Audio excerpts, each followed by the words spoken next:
In today's video, I'm going to teach you how to set priority on a task in Wrike. Setting clear priorities in Wrike is a simple way to make sure you and your team always know what needs attention first.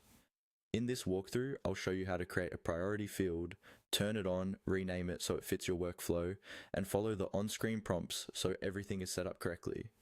First, make sure you're in the correct space or project where your tasks are located. You should be looking at your tasks in a view such as the table view, where you can see different columns and fields for each task. Once you're in the right place, look toward the top of the task list for a small plus sign. This plus sign is used to add or manage fields for your tasks. Click on the plus sign to open the field options. When you click that plus sign, Wrike will show you a list of available fields you can add to your tasks. In this list, you'll see an option related to marking tasks as important. Find the field labeled important and toggle it on.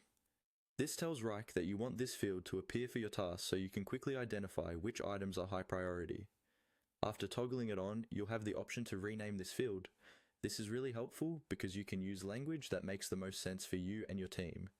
For example, you might rename it to priority, urgency, or top tasks.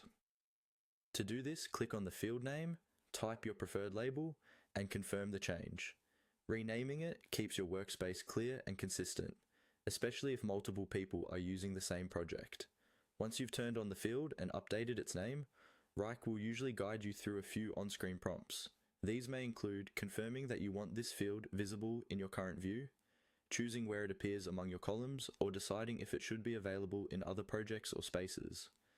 Follow each prompt carefully, reading the short descriptions before you click Continue or Save. This ensures the new priority field shows up exactly where you expect it. After you're done with the prompts, you'll see your new priority column in the task list. From here, you can start using it immediately, marking specific tasks as important or high priority, so your most critical work stands out clearly.